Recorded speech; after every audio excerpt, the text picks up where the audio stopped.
Booker T. Washington katika kitabu chake cha Up to Slavery anasema kwamba katika maisha yake aliyozaliwa kule alizaliwa kutoka kwa, he was born from a cabin, kama like a chicken, a slave. Hakuwa na uhuru wa kufanya maamuzi yake mwenyewe. Alizaliwa katika utumwa. Wakati wa Afrika walikuwa wanachukuliwa wakipelekwa kule kufanya kazi ya utumwa. Booker T was one of the slaves, but katika umri wake mdogo alichukuliwa kule. Katika ile nyumba hawakuwa na uhuru wa kufanya maamuzi yao. Kila kitu walichokifanya ni maamuzi ambayo walikuwa wanaamuliwa. Booker T anasema kwamba wao walikuwa tu ni kama kuku, wanatolewa kwa nyumba wakati mwenyewe ameamua watoke, wanarudi kwa nyumba wakati mwenyewe ameamua warejee. Walikuwa wanataka uhuru zaidi, lakini ni uhuru ambao hawakuupata.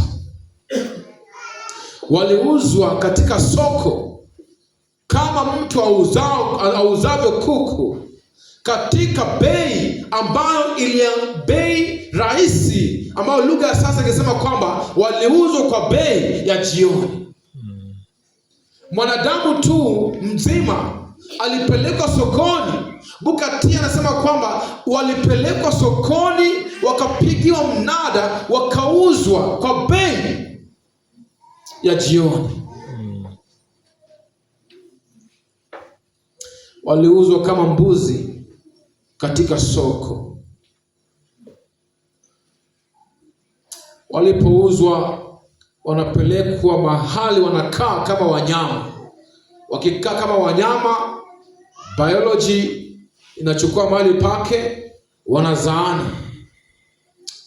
Wakishazaana unazaliwa mtoto ambaye tayari wewe ni mtumwa. Booker T anasema kwamba waliwaona watoto wao kama watumwa ambao watakuwa kama wazazi wao ambao pia ni watumwa. Hawakuamua kitu ambacho watakula, hata chakula ambacho walipaswa kula. Booker T anasema kwamba waliamuliwa. Mtu akikuamulia kitu cha kukula wakati when he's treating you like a slave, that is the easiest way to kill you. One day, siku moja, katika ile nyumba ya mkuu wao, the house of their master, aliwaita watumwa wao wote ambao walikuwa katika boma ile, akawaeka kwa mkutano. Walishangaa kwa sababu hii ndio ilikuwa mara ya kwanza huyu mkubwa wao kuwaita kwa mkutano. Kumbe huyu mkubwa wao alikuwa amesikia habari kwamba eti ikiwa una mtumwa yeyote kwa boma ama nyumba yako, kuanzia leo ama kuanzia kesho mnafaa kuachilia waweze kukua huru, maanake sasa nchi yetu haitakuwa na watu ambao ni watumwa tena. Kwa hivyo huyu mkuu wao akawaita wale watumwa wote ili awaambie habari ambayo imetokea. Walipokuja wakaketi, walikuwa wanaangaliana, hawajui ni nini ambacho huyu mkubwa wetu leo ametuamulia. Ilikuwa mara ya kwanza katika huu mkutano. Hawakuwa wanajua jinsi, they didn't know how to behave in a meeting.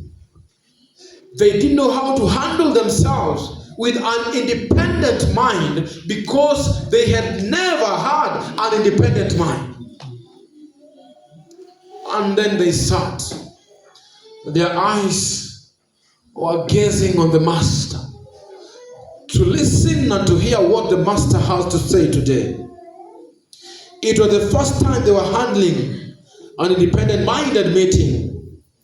They even didn't know how to handle if they came back the following day. Wakaambiwa kwamba endeni mkae, mwende go and discuss. we have decided to release you to go to your places and be free out there wherever you want to be. So go and sit amongst yourself and decide if you want to stay or decide if you want to go. They went and sat on a meeting that night. They sat the whole night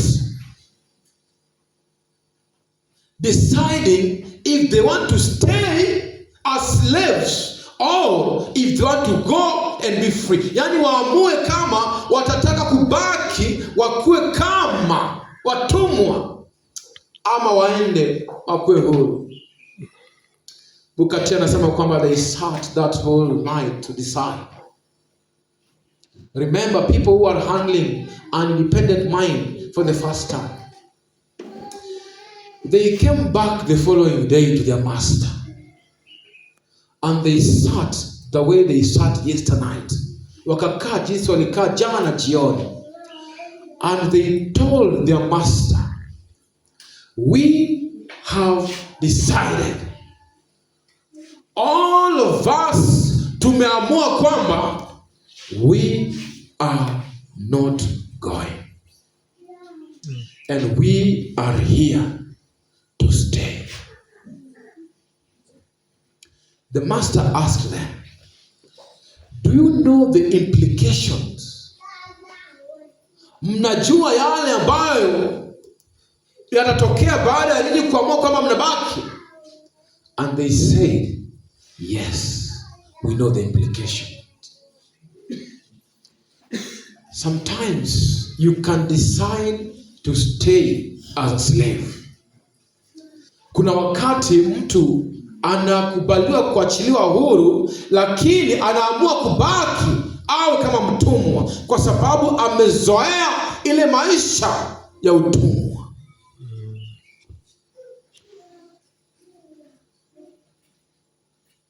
First Samuel chapter 25 verse 1. Ningepata Kiswahili, msomaji wa Kiswahili.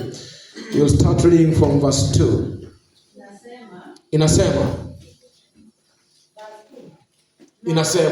na huko maoni kulikuwa na mtu mmoja. Ungempatia kipaza sauti, maana sauti yake ni tamu na nyororo zaidi. Nataka umpe kipaza sauti. Ile yangu yenye uliniwekea hapa ungempatia weki. Inasema namna gani? Soma msomaji.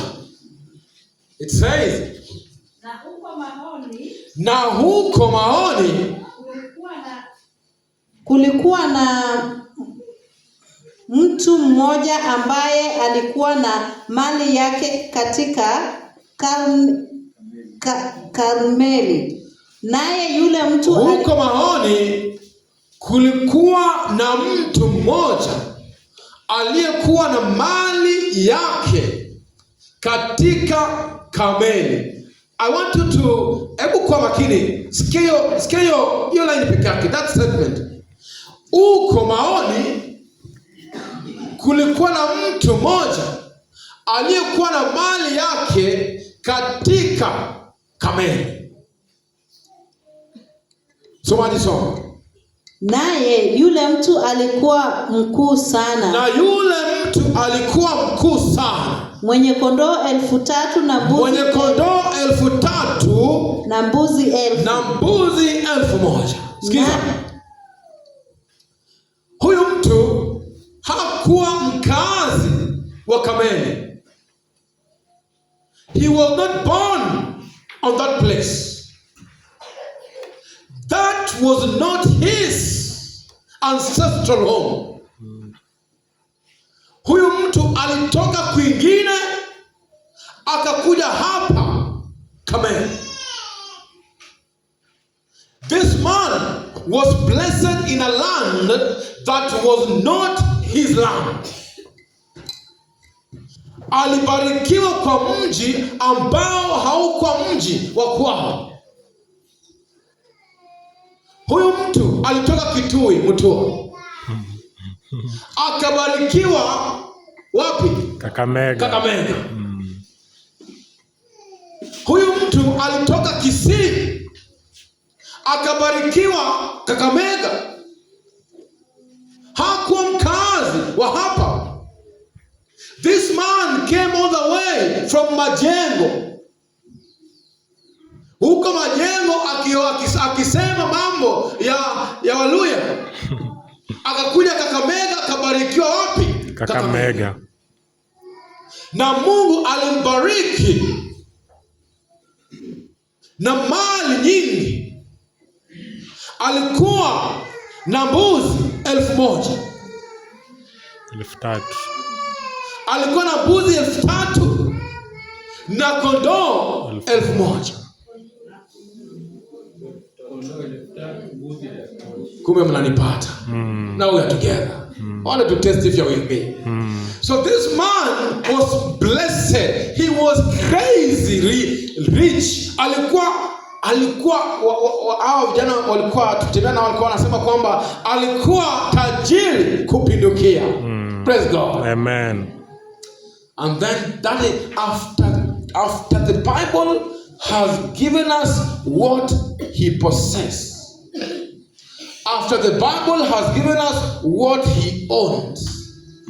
After God has given us what he has blessed us with. After God has blessed us, that is when he gives us the name of this man. Be king. Come king.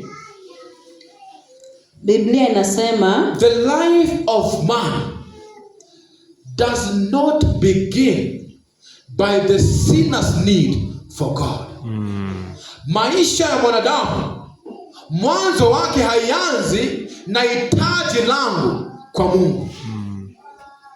No matter what it is, maisha yako haiwezi kuanza, mwanzo wa maisha yako haianzi na hitaji lako kwa Mungu. Your life, brother, maisha yako ili ianze, inaanza na upendo wa Mungu kwako. Amen. Praise God. Amen. If you read the book Steps to Christ, katika the first chapter utapata God's love for man. After God's love for man, chapter 2 inaanza the sinner's need for who? For God. So inaanza kwanza na Mungu kutupenda.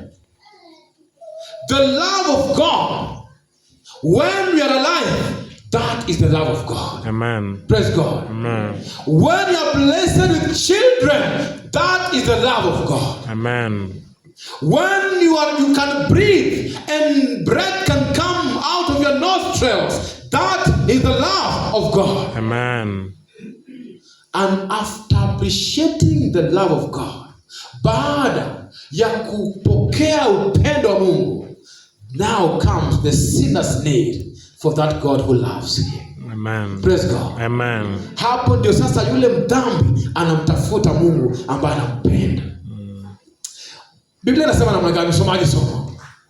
Biblia inasema naye alikuwa akiwakata manyoya kondoo zake huko Karmeli. Alikuwa akiwakata manyoya kondoo wake. Soma msomaji. Na jina la mtu huyo aliitwa Nabali. Huyu mtu alikuwa anakamua ng'ombe wake kila asubuhi. Alikuwa anafanya nini? Anakata manyoya kondoo. We are together, tuko pamoja. God is good. All the time. Alikuwa anakata manyoya ya nini? Kondoo. Kwa kondoo wake. Soma msomaji. Na jina la mkewe aliitwa Abigaili. Na jina la mkewe aliitwa nani? Abigaili. Soma. Na huyu mwanamke alikuwa mwenye akili njema. Alikuwa mwenye akili. Kuna wanawake kwa hii kanisa ambao wako na akili njema. Amen. Ukiona jinsi anakuja kanisani, unajua kama huyu ni mwanamke ambaye anajua kwamba Mungu yupo, huyo ana akili njema. Amen. Hallelujah. Amen. Soma msomaji. Mzuri wa uso. Alikuwa ni mwanamke ambaye ni mzuri wa uso. Kumbe kuna wanawake ambao si wazuri wa uso. Wanaume sijawahi ona, by the way, I've never met. All ladies, they say they are beautifully and wonderfully made. But the Bible is specific. Be careful. That this woman alikuwa ni mzuri wa uso ama wa sura. Yaani ukimwangalia na unasema tu huyu Mungu alimuumba wakati alikuwa ameshakula lunch, ameshiba. Akasema niongeze tope ingine ya kurembesha uso.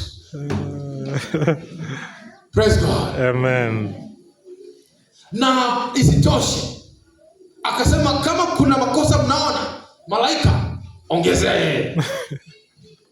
Alikuwa mzuri wa uso. Na msisahau alikuwa na nini? Akili. Na akili njema. Msomaji endelea. Biblia inasema mbali yule mwanamume alikuwa hana adabu. Yule mwanamume ambaye anaishi na mwanamke mwenye akili njema na sura nzuri, yeye alikuwa hana nini? Adabu. Tena mwovu katika matendo yake. Kumbe kuna wanawake ambao wanaweza ishi na wanaume ambao hawana adabu. Bado sijafikia kwa waovu. Usikimbia, mbona hapa mnataka kutoroka? Hapa mahali wanaume hawana adabu hapa, mbona mnataka kutoroka? Kumbe an intelligent lady can date a foolish boyfriend. Yeah. A beautiful woman kumbe can stay with a foolish man. Don't support, just be. Don't support. We are reading the Bible. Don't support. Praise God. Amen. But those foolish men are not in this church. Hallelujah. Amen. And those foolish men, we are not living with them. Hallelujah. Amen. But there are some women out there who are wise upstairs and beautiful like this lady, but they are living with foolish men. Ask your neighbor if he's a man, are you a foolish man? Are you a foolish man? Usiogope, muulize. Hata kikuangalia na ukali. It is true that you can be a beautiful. This man named Nabal, he was foolish. He was a fool.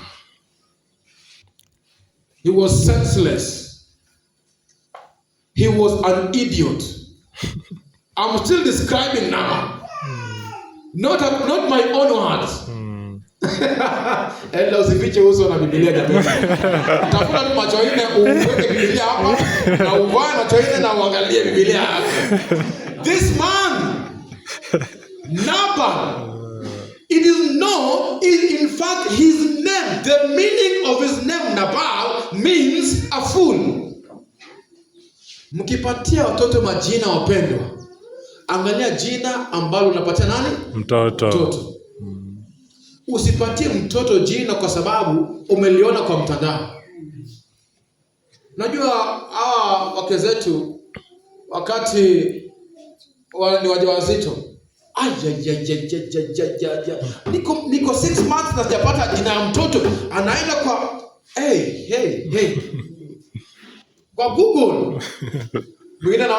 Mwingine niliona ana type kwa Facebook, anasema kwamba eti kindly assist me with the names beginning with L for a baby girl. Alafu kuna wataalamu wa majina wanamrushia majina pale kwa comment section alafu akikuja hapa wakati wa dedication, pastor anauliza kwamba huyu mtoto anaitwa nani, utapatiwa jina ya majina kushinda majina yote.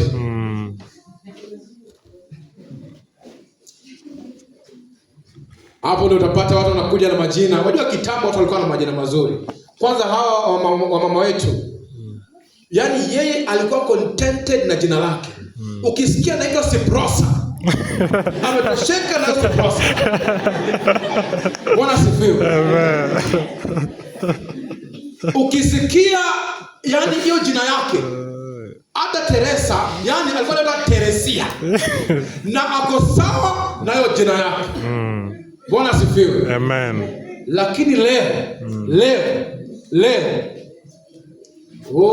hata saa hizi kuna watu watatio jina nisiseme. But when giving your son or your daughter a name, you must know that that name has implication in the life of that child. What is in a name? One day I'll give you that sample. What is in a name? Somaji tuendelee. Naye alikuwa wa mbari ya Kale. Alikuwa wa mbari ya Kale. Soma.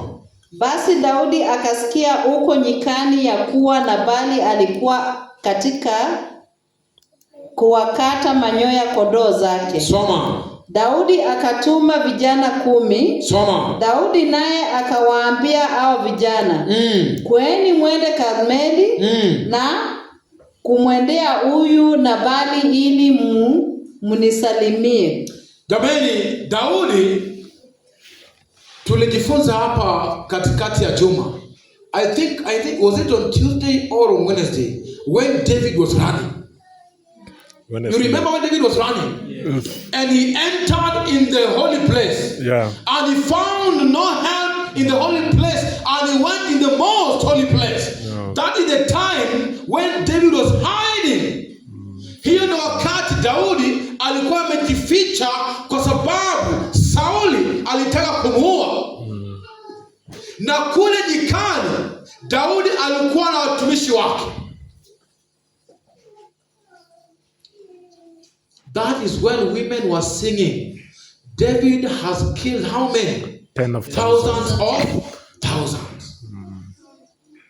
Na Daudi alikuwa na watumishi wake kule nyikani.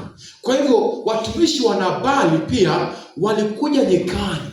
Walipokuja nyikani, walikuja na mifugo zao. Na katika nyika kulikuwa na vita pale nyikani, ili watu walikuwa wanakuja kukunyang'anya mifugo yako. Na Nabali, watumwa wake walipokuwa pale nyikani, Daudi na watumishi wake, they protected Nabal's servants. Praise God. Amen. They protected Nabal's 3,000 and 1,000 flock. They protected Nabal's flock. And then wakaenda salamu. So David heard that Nabal, Daudi alisikia kwamba Nabali anakata manyoya ya mbuzi wake, akajua kwamba yule Nabali kumbe ana heri. He is going well, and yet we are here in the desert. We are struggling. Let me send my servant to Nabal ili atupatie kitu, jameni, kitutosheleze hapa tulipo. So he sent his servant to Nabal. Akamwambia Nabali, ukifika scheme site. Somaji soma. Biblia inasema na hivi ndivyo mtakavyomwambia huyu aishie salama. Yule aliyetoka kule Kisii akabarikiwa hapa Kakamega. Hivi ndivyo Mungu amenituma nikwambie nitakapofika. Niseme kwamba nini? Amani na iwe kwako. Watumishi wapendwa wa Bwana wa scheme site, amani na iweze kuwa juu yenu. Amen. Na amani nyumbani mwako. Wapendwa wa scheme site, amani iweze kuwa juu ya nyumba yenu. Amen. Amani kwao wote ulio nao. Na kwa kila mmoja aliyoko chini ya nyumba yako, amani iweze kuwa nao wote. Amen. Soma. Nami sasa nimesikia ya kuwa una watu wanaokata manyoya kondoo zako. Sasa nimesikia kwamba kuna watu ambao wanakata manyoya ya kondoo wako. Mimi nimesikia kwamba Mungu amewabariki hapa Kakamega. Mna afya, mna watoto, mna kazi, mna nyumba, mna yote ambayo watu wamebarikiwa nayo. Unapumua, do you know that blessings of God, it is not what you think it is.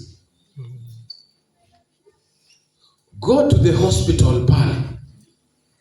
You will know that you are blessed. Amen. Kuna ward ukienda. Around some 2 weeks ago, nikienda Kisumu. I went to my church and the elders told me, Pastor, we are going to the hospital. Will you mind to accompany us? Nikamwambia, who is sick? And then wakaniambia, one of the elders, the father, alileta pale for brain operation. So we went. I thought I was only going to see that elderly person. But to my surprise, when I entered that ward, in fact, it was Russia, general ward. It was scary to see someone on oxygen in a ward. Unajua kuna hospitali zingine ukienda utapata mtu akiwa ICU akokuwa an isolated ward. Isolated place.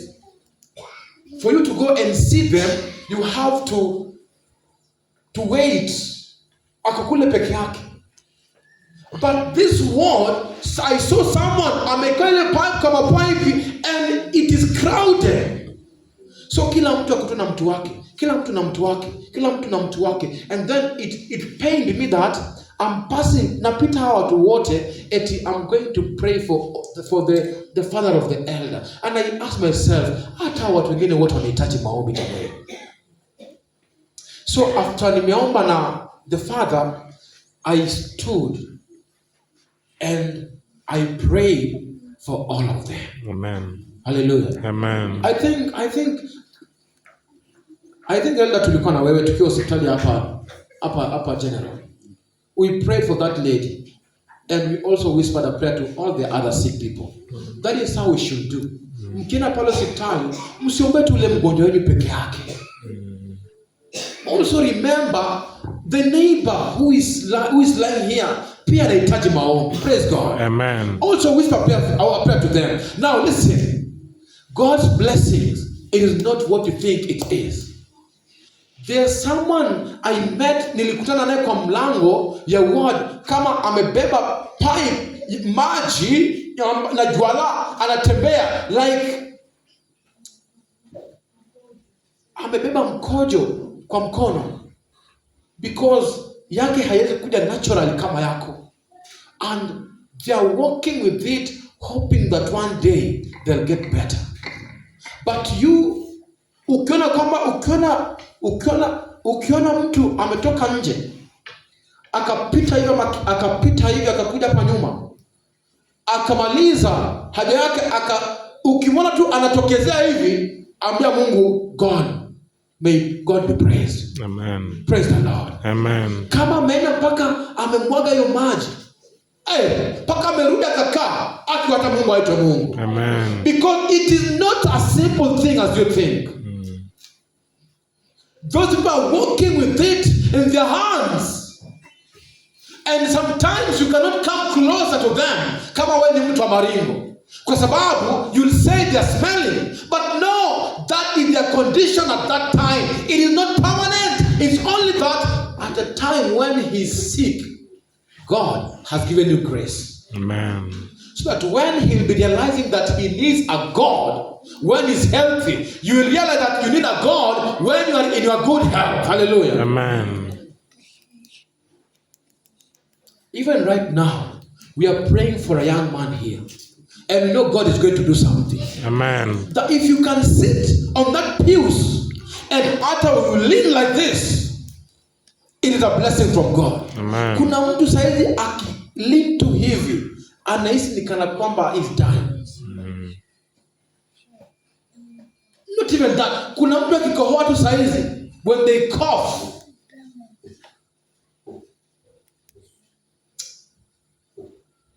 cough, you realize, utadhani kwamba this person is not making it. The following. If God has allowed you to come to church and sit, and you are told to thank that God and worship Him, friends, worship God. Amen. Praise God. Amen.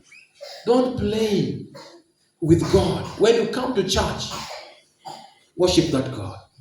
Sometimes I wonder, we come to church and Kuna mtu anakaa tu huko nyuma with his phone na simu yake tu, as if when he goes back to the house in the night, ana simu yake. You've been with that phone the whole day. Come on, at a time when God is speaking, excuse your phone and listen to what God is saying. You are blessed. Amen. Hallelujah. Amen. And so David sends his servant to Nabal. Anaambia Nabal, mwambieni kwamba nimesikia kwamba wakati huu una heri. Mimi huku nimeishiwa. This house of God, hii ni nyumba ya Mwenyezi Mungu. Amen. Hallelujah. Amen. When we come here, we come to worship. When we are in our houses, we pray. But when you come to church, you do what? You worship. That is why in your houses, you can pray Monday, Tuesday, Wednesday, Thursday, Friday, Saturday you come not to only pray, but also do what? Worship. Worship. Somaji tuendelee. Biblia inasema Biblia inasema haya, wachungaji wako wamekuwa pamoja nasi. Wachungaji wako wamekuwa pamoja nasi. Wala hatukuwadhuru. Wala hawakukosa kitu wakati wote walipokuwa. They never lacked anything when they were with us. Wakati walikuwa nasi, they were in danger, in dire danger, but we did not harm them. Tulikuwa na uwezo wa kuchukua haya mifugo yote, lakini hatukuyagusa. We had authority to even we even fed them instead. Hallelujah. Amen. We gave them water instead. We gave them food. And now they came back home safe and sound. When your children are in school and God has allowed them to come back home safe and sound, don't take it for granted. And then don't come to church to brag to us that you have children who are in universities. Do you know what happens in those universities?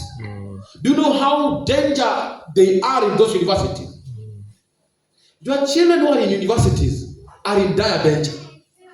What you need to do to them when you come to church, pray for them. Amen. Don't brag for those who don't have their children in universities.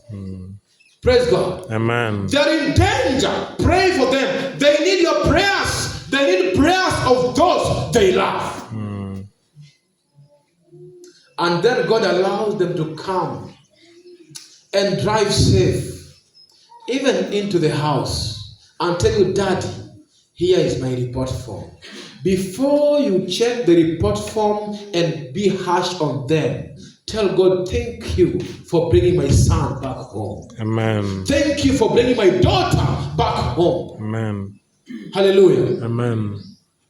And therefore, when Nabal saw the servant coming back home with the flocks, with the goats, and the sheep, yes, Nabal didn't think of anything else. But Nabal thought of himself. Wakati Mungu anatubariki, hatufikirii jambo lolote. We only think of our own self. Self must die. That is what Paul said. And before self died, to you, Christ is not on the cross.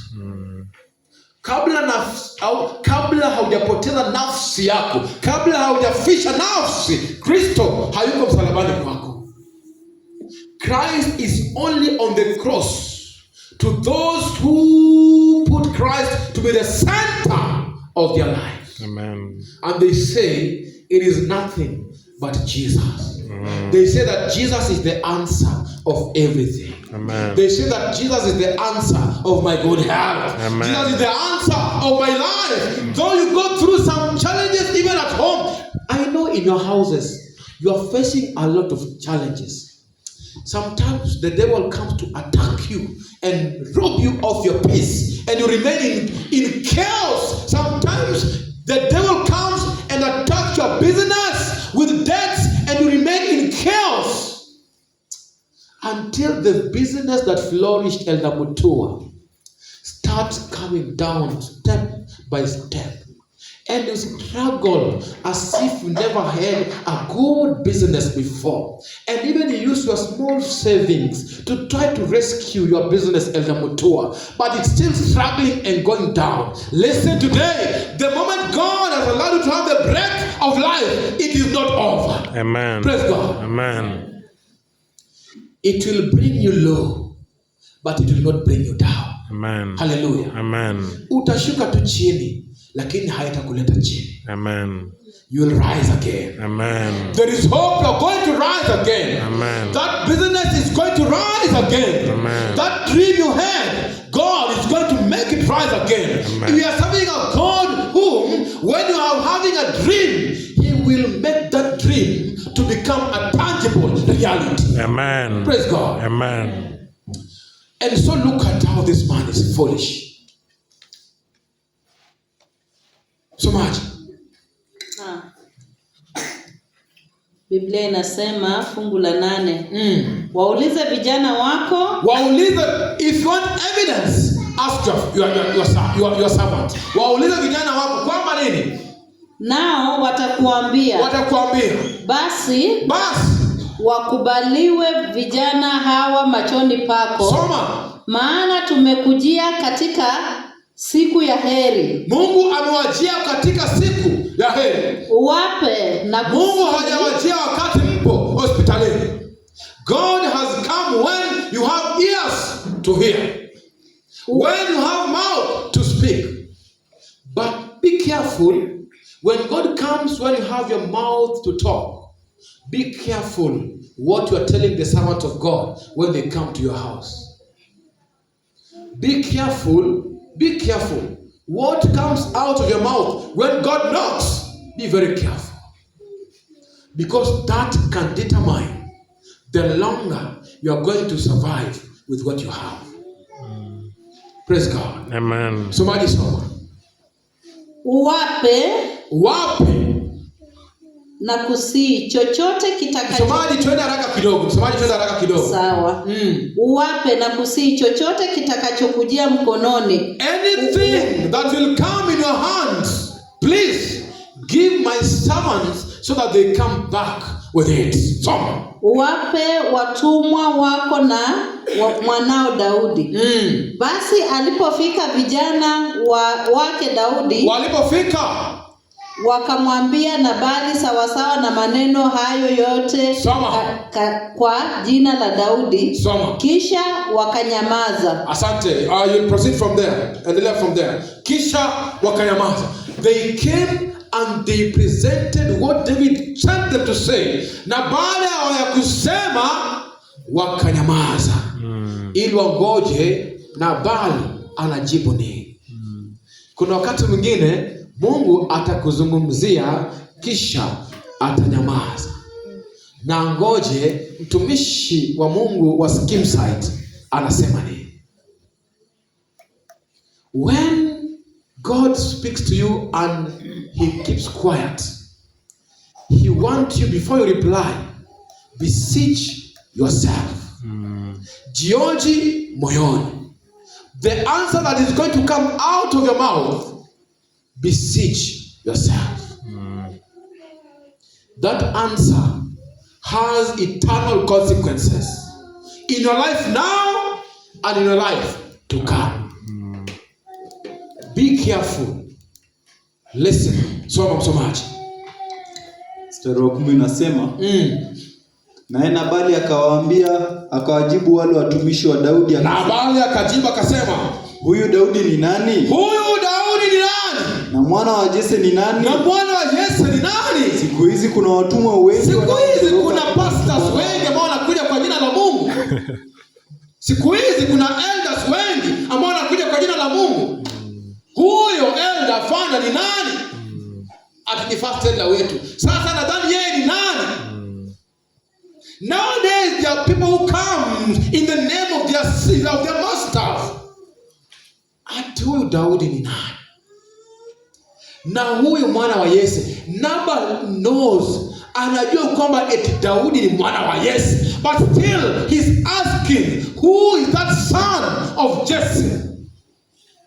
Other people will ask you, whom does he think he is. Soma msomaji. Basi mimi je? Basi mimi katika hii makambi ya mwaka wa 2026 mimi nichukue nini? Soma. Nitwae mkate wangu na maji yangu, nichukue maji yangu na machinjo yangu, nichukue machinjo yangu ambayo nachinjia watu wangu, watoto wangu, manyoya ya kondoo yangu, na kuwapa watu ambao siwajui wametoka wapi. Watu ambao siwajui.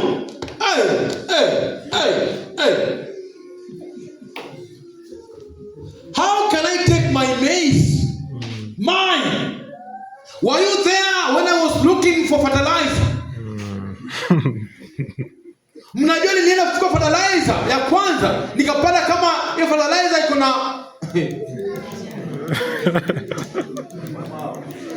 ilikuwa na nini? Mimi sijui. I'm not saying though. Were you there when sicknesses came to attack my chicken? Ulikuwa wapi?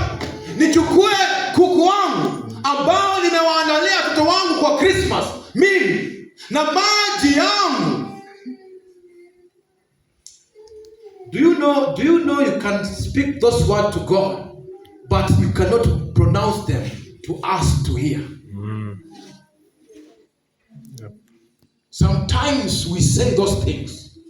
How can I take that which I prepared for my children's school fees and take it to who I don't know?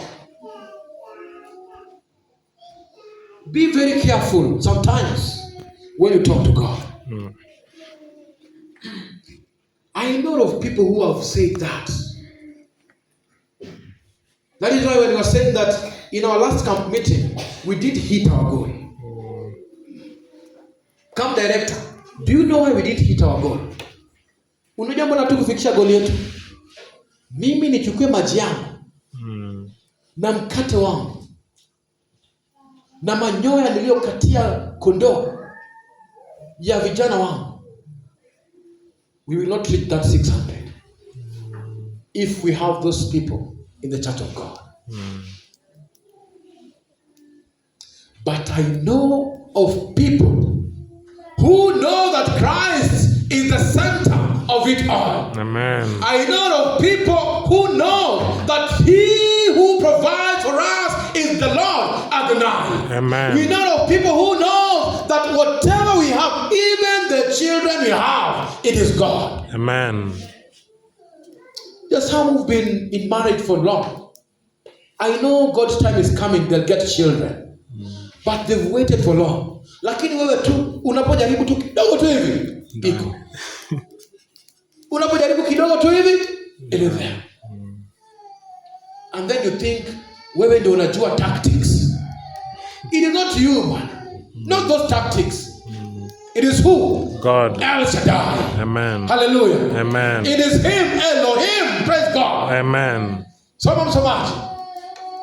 Basi vijana wake Daudi wakageuka, When they heard, they did not, hawakusema neno lolote, waligeuka tu. Wakasema, we are taking back the message to David, the king, to be himself. Soma. wakaenda zao, wakarudi, nao wakaja wakamwambia sawasawa na maneno hayo yote. They said with terrible exactness. They didn't add, neither did they remove. They said everything that Nabal said. When we shall stand before the Lord, our records, our thoughts, our words, our action shall be presented to God. Ellen G. White writes that when they are being recorded by the angels by terrible exactness. Yeah. When we come to serve our God, scheme side, serve the Lord. Amen. Hallelujah. Amen. They went and reported. And something happened. Somebody saw. Kisha Daudi akawaambia watu wake, haya, jifungeni kila mtu upanga wake. Everybody take your sword. Soma. Nao akajifunga kila mtu upanga wake. Kila mtu akajifunga upanga wake. Daudi akajifunga upanga wake. Daudi akajifunga upanga wake. Wakapanda nyuma yake Daudi. Soma. Wapata kama watu 400 na watu 200 wakakaa na vyombo vyao. Soma. Lakini kijana mmoja wapo alimpasha habari ya Abigaili. Akamwambia Abigaili, mkewe Nabali. Akasema, Abigaili, tazama, one of those servants, when he heard what the king told David's servants, he went to Abigail and told Abigail, your husband amechoma. Amechoma. We are talking about an intelligent wife, a brilliant wife. He went to Abigail. This servant ran to Abigail and told Abigail, mzee amefanya nini? Amechoma. Ela mtua, kuna wakati unaweza choma.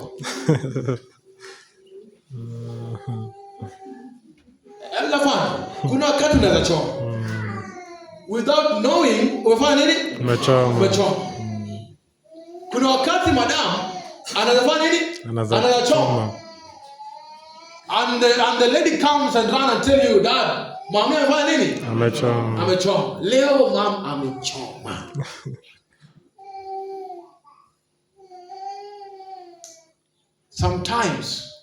Sometimes we joke with the work of God. The verse we read in the book of 1 Corinthians, chapter 10, verse 11. The Bible says that these things happened to Nabal. These things happened to Abigail. These things happened to David. Not to be stories to us. Not to be stories to be told on the pulpit. Not to be stories to be told on a Sabbath day. Hazikuandikwa kwetu ili tusiweze kuwa kama hadithi, tusikie tu na tuende nyumbani. These things have eternal complications and eternal implications too. When Paul is saying that these things, can you repeat that verse? 1 Corinthians chapter 10 verse 11. Msomaji kimbia pale. 1 Corinthians chapter 10 verse 11 inasema, basi mambo hayo ambayo tumeyasoma yaliwapata wao kwa jinsi ya mifano. Yaliwapata kina Abigaili kama mfano kwetu. Soma. Yakaandikwa ili kutuonya sisi. Yakaandikwa ili atuonye sisi. Tuliofikiriwa na misisho. Hayakuandikwa ili atufurahishe sisi. Hayakuandikwa ili aweze kutupitisha muda. Yaliandikwa ili yatuonye sisi. Soma msomaji. Ili kutuonya sisi tuliofikiriwa na miisho ya zamani. Sisi ambao tunaishi katika jioni ya ulimwengu huu. We are the ones who are staying. We are living in the evening of this world. When you are going back home, know that you are living in the evening of this world. When you are working for God, work for Him, knowing that you are living in the evening of this world. Anytime you go down on your knees to pray, pray because you are living in the evening of this world. Amen. And the Bible is saying that these things were written to us who are living in the evening of this world. Amen. So that they may be as an example to us, ili yaweze kuwa kama mfano na onyo kwetu. Onyo tumepewa. You are still asking, who is that David? Those things were written to us. To this generation. To this congregation. To this church. I know that this year we are going to click and even surpass our records because we know that we've hearkened to the voice of God. Amen. Amen. Praise God. Amen. And by the way, makambi ya scheme site, let me tell you, I'll be here the whole week from Monday to Friday. Amen. I'll not be coming at all. Nilikuja tu kwa salamia, mnajua niko na makambi mingi. No. I'll be here from Monday to Friday. Amen. Because I also want to collect the blessings of God. Amen. Ni baraka ya Mwenyezi Mungu inang'ang'aniwa. Hii baraka inang'ang'aniwa. Kama mtu hataki, mimi nitakuwa. And I'll receive the blessings. Amen. Friends, let us purpose kung'ang'ania makambi.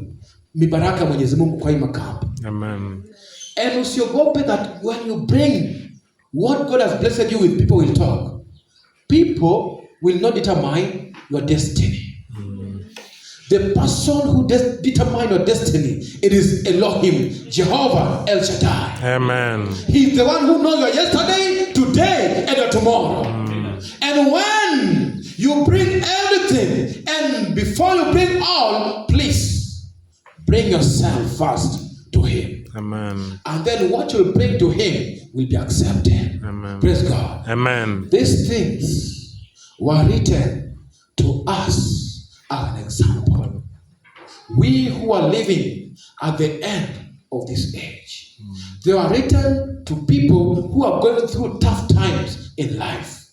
They are written to people who are facing challenges in life. They are written to people who are losing their loved ones in this life. They are written to people who know so well that the life that you are living in, Kasongo, ameweka maisha tight, but still they are written to us. Hallelujah. Amen. To be as an example to us. That same night, Nabal did not survive. We might survive even and live up to 90 years while we have not yet survived. You've not heard me. You might think that someone is 90 years, ukidhani kwamba amesurvive. Kumbe, that person has not survived. You can be alive, yet you are not alive. You can also be dead, yet you are not dead. I wanted to read those words between the lines. Unaweza kuwa mzima ilhali hauko mzima. You can talk the way you are talking because you think you are alive, yet you are not alive. If we want to survive,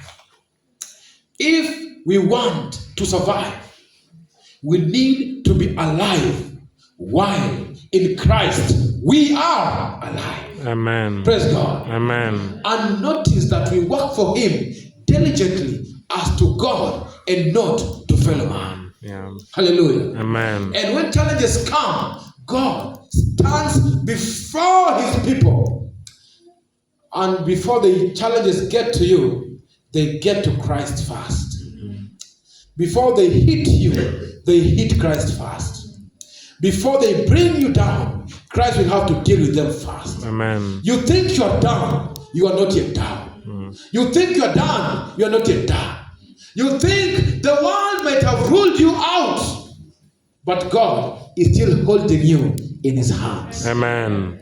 And when the right time comes, He will lift you up at His appointed time. Amen. It is not yet over for you until it is over for Christ. Hallelujah. Amen. And therefore, all of us, I know we have purpose in our hearts to work for God.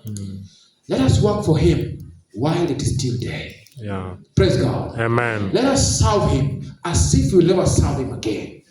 And let us come to Him. And His rule is to do what? Is to subdue and multiply. Amen. Let us multiply even in the house of God in Jesus' name. Amen. God bless you. Amen. Let us rise with one of the song that we sang.